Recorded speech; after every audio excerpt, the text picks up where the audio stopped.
ago, I set out on a walking tour, high in the Alps, a region quite unknown to travelers, where ancient mountains thrust down into Provence.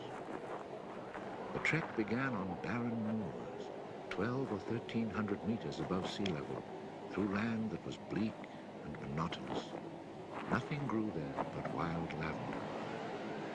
My route led across the region at its widest point, and after hiking for 3 days, I found myself in a wasteland, desolate beyond description. I made camp near the remains of an abandoned village. The day before, my water supply had run out and I had to find some. The cluster of houses, although they were in ruins, reminding me of an old wasp's nest, made me think that once there must have been a fountain, or perhaps a well.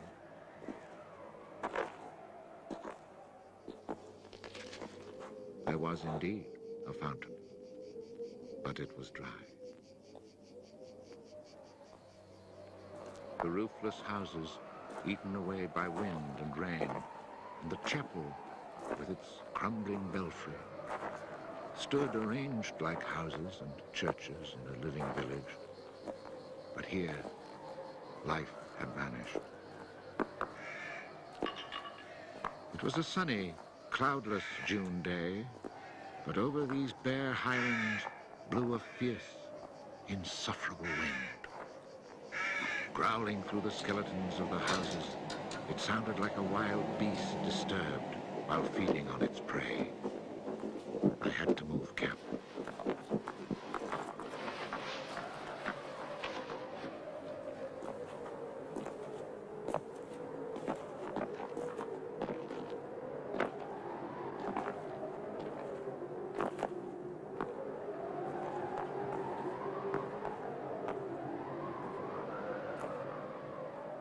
After 5 hours of walking, I still had found no water, and I could see nothing that gave me hope of finding any.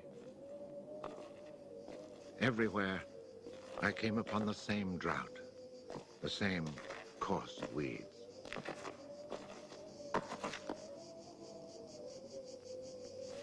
In the distance, something caught my eye. A thin, dark shape that I took for a tree stump. But just in case, I walked towards it.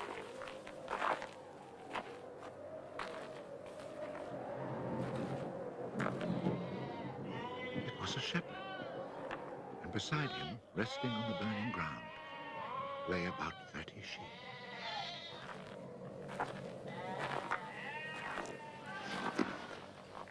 He let me drink from his gourd, and presently he led me to his sheepfold in a hollow in the plain. He drew water. Excellent water it was, too, from a very deep, natural well over which he had rigged a simple windlass.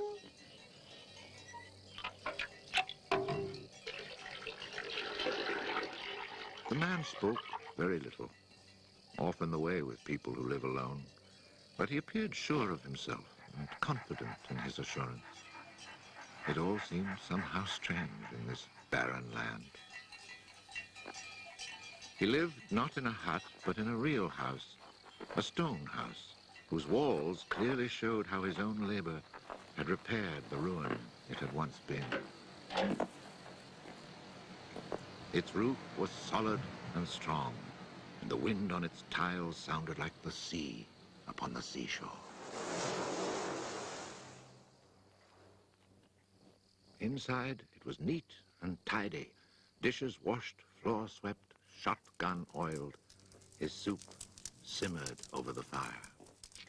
And I noticed that he was freshly shaved, that all his buttons were firmly sewed on, and that his clothes were darned with that meticulous care which makes the mend invisible. He shared his soup with me.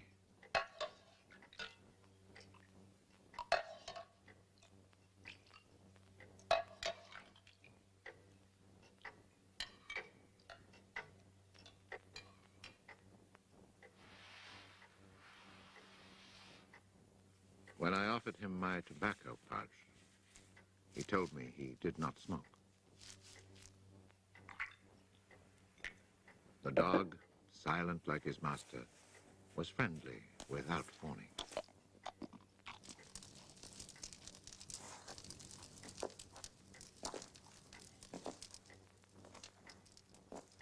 It had been agreed that I would spend the night. The nearest village was still almost 2 days' walk away. Villages in this region were few and far between, and I knew well what they were like. 4 or 5 of them were scattered over the slopes of these highlands, each one at the very end of a cart track among copses of white oaks. They were inhabited by charcoal burners. The living was poor, and families huddled together in a climate very harsh both in summer and winter found their struggle for survival made more bitter by their isolation. There was no relief. Their constant longing to escape became a crazy ambition. Endlessly the men carted their charcoal to town, then returned home. Even the most stable characters crack under the constant grind. The women seethed with resentment. There was rivalry in everything.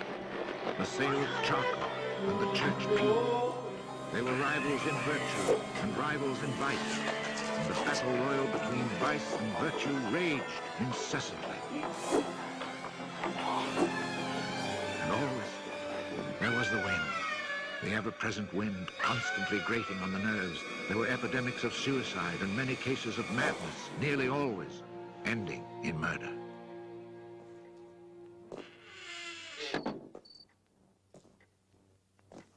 The shepherd, who did not smoke, went to fetch a little sack, and onto the table he emptied a pile of acorns. He began to examine them very carefully, one by one, separating the good from the bad. I sat, smoking my pipe. I offered to help, but he told me it was his work, and indeed, seeing how very carefully he carried out his task, I did not insist. That was the only time we spoke. When he had set aside enough acorns, he divided them into piles of 10. As he did this, he discarded the smaller ones, or those that were cracked, for now he was examining them very, very closely. When finally there lay before him 100 perfect acorns, he stopped, and we went to our beds. Being with this man brought a great sense of peace. The following morning, I asked him if I might stay on and rest for the day. He found that quite natural, or to be more precise, he gave me the impression that nothing could upset him. The day of rest was not absolutely necessary, but I was intrigued, and I wanted to learn more about him. He let his sheep out of the pen and led them to their grazing.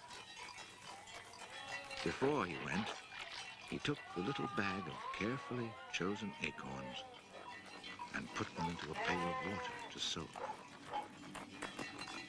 I noticed that for a walking staff, he carried an iron rod as thick as my thumb and about as high as my shoulder.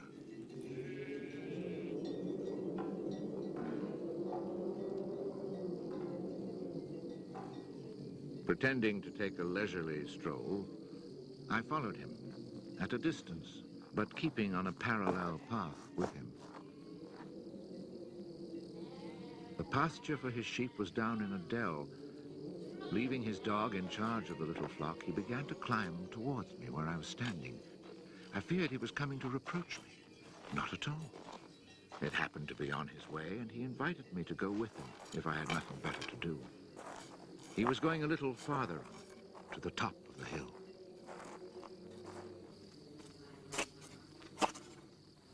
When we reached his destination, he began to drive his iron staff into the ground. He made a hole, dropped in an acorn, and filled in the hole.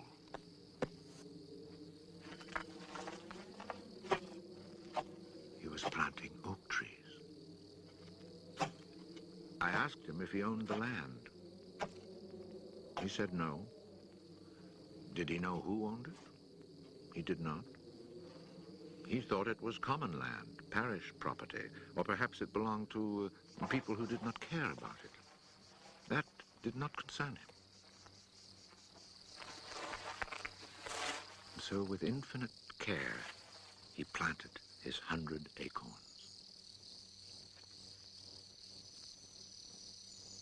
After the midday meal, he began to sort out more of his acorns.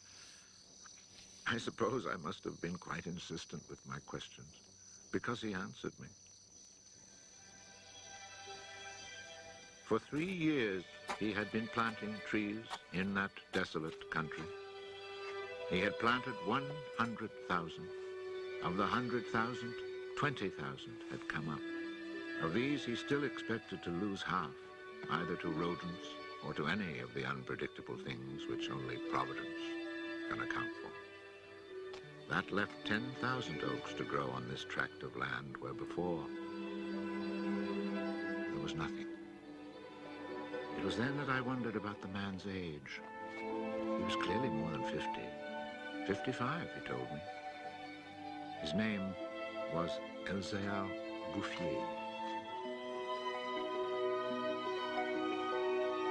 He had owned a farm down in the lowlands. It had been his life.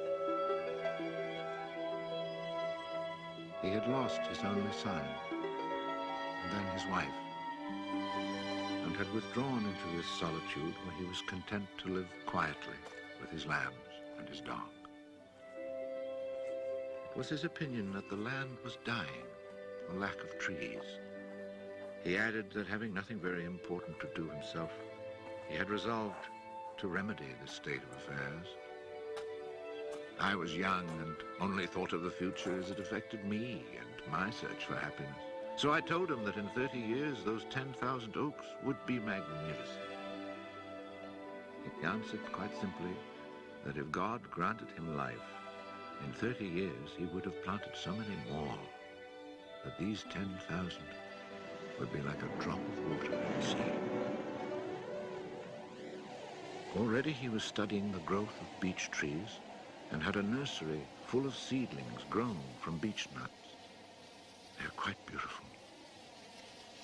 He was also thinking of birches for the dales, where he told me there was moisture just below the surface of the soil. The next day, we parted. The following year came the First World War, in which I was engaged for 5 years. An infantryman was hardly likely to have trees on his mind.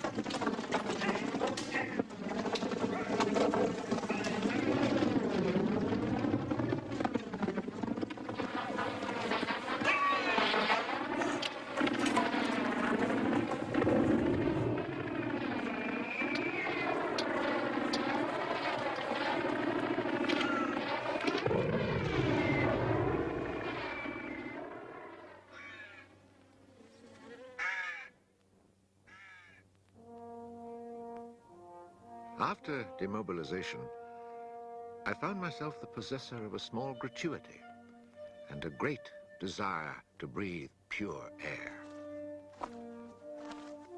This was my only thought when I set off once more on the road to the barren land.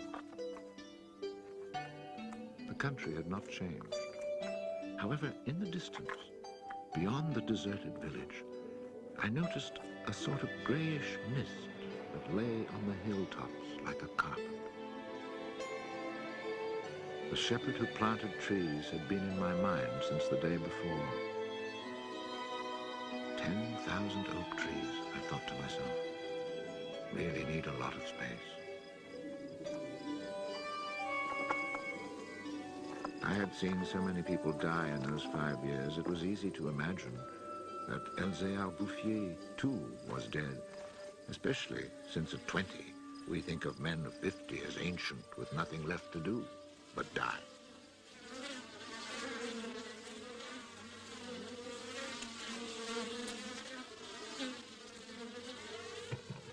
He was not dead.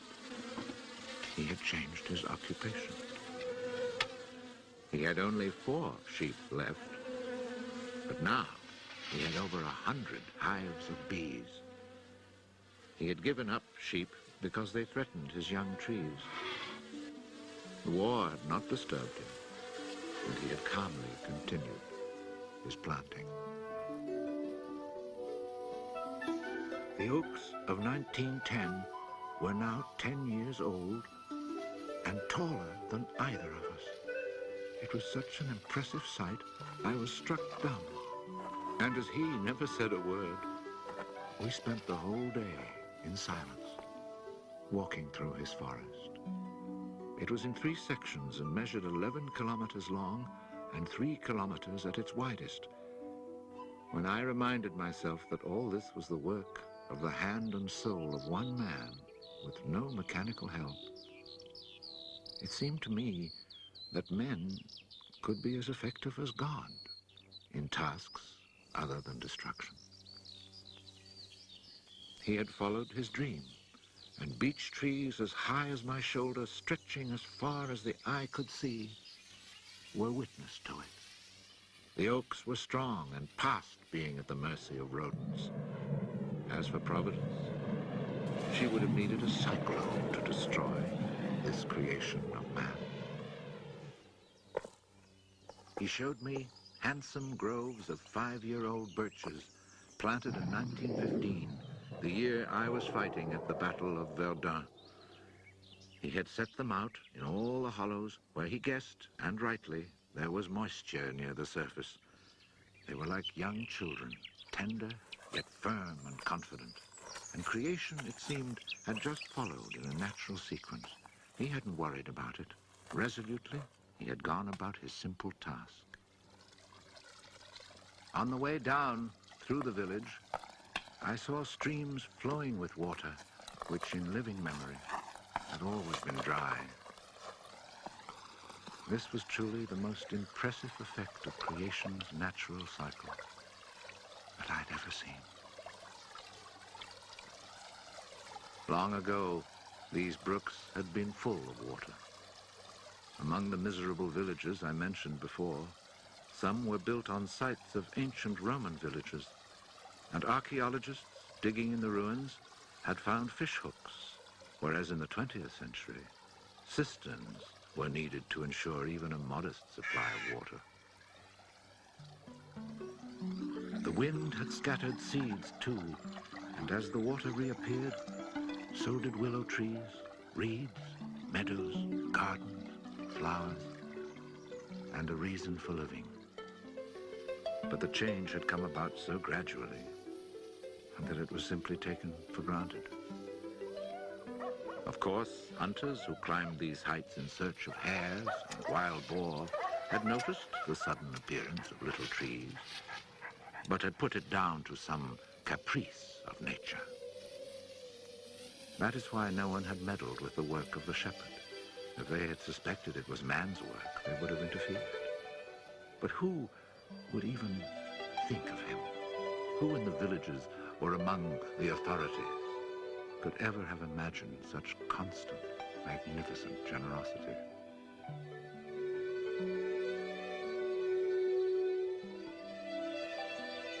Each year from 1920 on, I paid a visit to Elzéar Bouffier.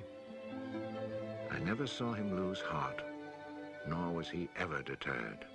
And often, God knows, it must have seemed that heaven itself was against him.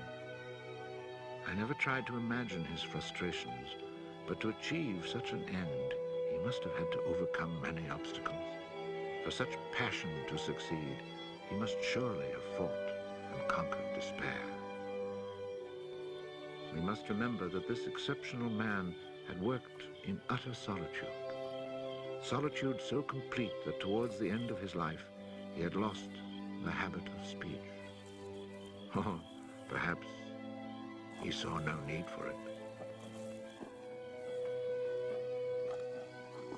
In 1933, he was visited by an astonished forester who notified him of an order that lighting fires outdoors was forbidden for fear of endangering this natural forest. It was the first time, the forester told him naively, that he had ever seen a forest grow of its own accord. In 1935, a whole delegation from the authorities arrived to look at the natural forest. There was a high-ranking official from the forestry department, an elected member of parliament, technical experts, and there was a great deal of talk. It was decided something must be done. Fortunately, nobody did anything except for the one good thing. The forest was placed under government protection and charcoal burning was prohibited. For it was really quite impossible not to be enchanted by the beauty of these young, healthy trees. And they had even managed to cast their spell over the Member of Parliament.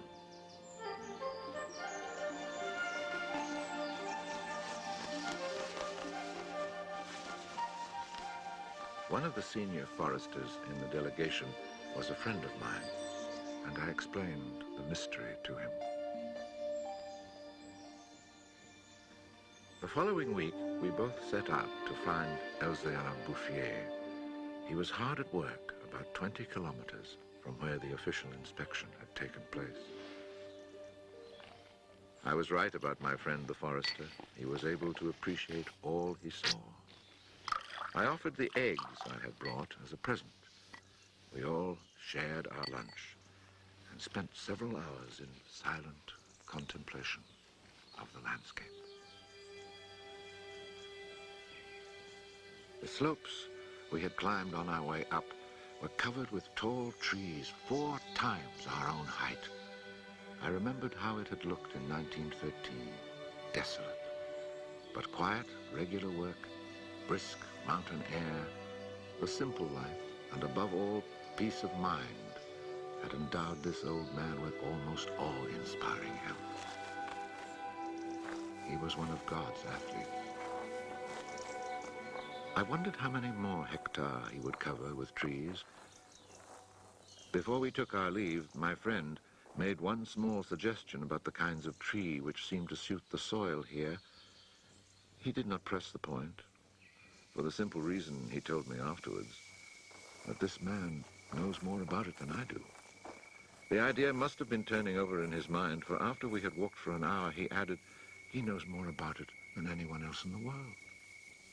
He's found a perfect way to be happy. Thanks to this forester, not only the forest, but the happiness of Elzéar Bouffier were protected. The only serious danger to his work occurred during the Second World War.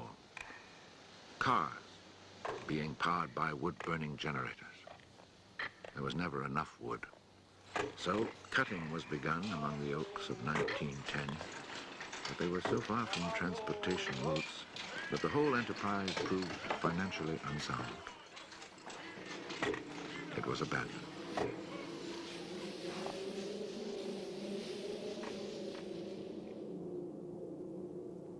The shepherd knew nothing of all this. He was 30 kilometers away, quietly going about his business, ignoring the War of '39 just as he had ignored it in 1914.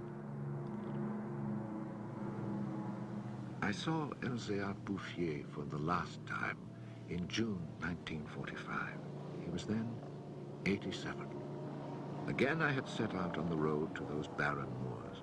But now, in spite of the dislocation left behind by the war, there was a bus which ran from the Durance Valley up into the mountains.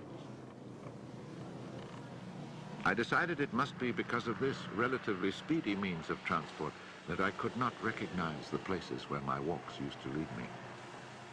It took the name of a village to reassure me that I really was in that region that had once been desolate and abandoned.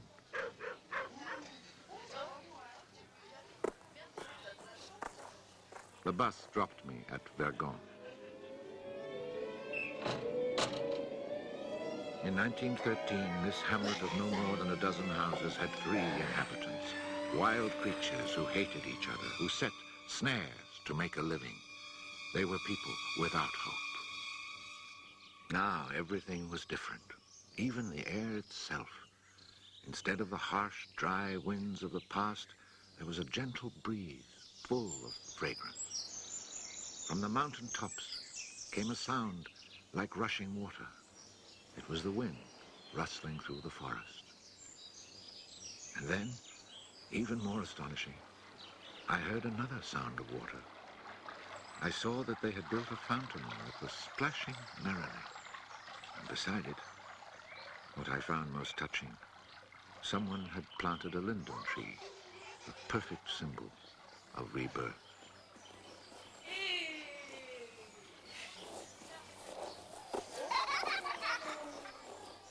Moreover, their dons showed signs of the kind of labor that only hope can inspire.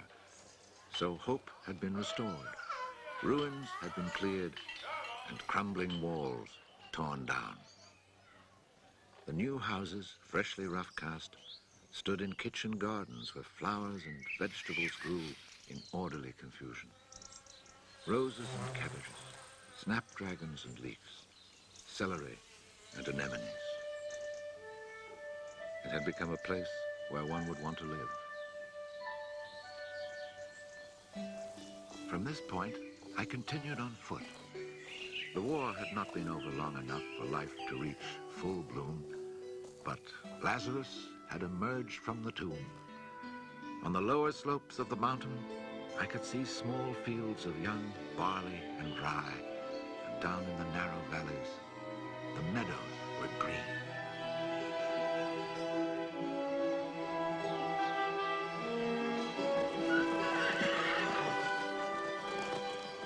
It has taken only 8 years since then for the whole countryside to glow with health and prosperity. Where I had seen ruins in 1913, there now stand clean, freshly plastered farmhouses, evidence of happy, comfortable lives. Dry springs fed by snows and rains, now conserved by the forest, have begun to flow again. In the maple groves, each farm has its fountain brimming over onto carpets of fresh mint. Bit by bit, the villages have been rebuilt. People have come to settle from down in the plains where land is expensive. They have brought youth, life, and the spirit of adventure. On the roads, one meets people glowing with health, and boys and girls laughing as they enjoy their rustic pleasures.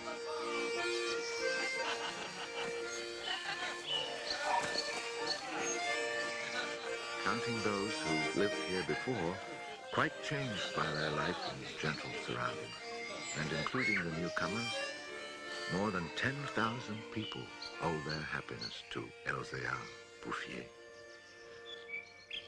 When I think that one man, one body, and one spirit was enough to turn a desert into the land of Canaan, I find after all that a man's destiny can be truly wonderful. But when I consider the passionate determination, the unfailing generosity of spirit it took to achieve this end, I'm filled with admiration for this old, unlearned peasant who was able to complete a task worthy of God. Elzéar Bouffier died peacefully in Canaan in 1947.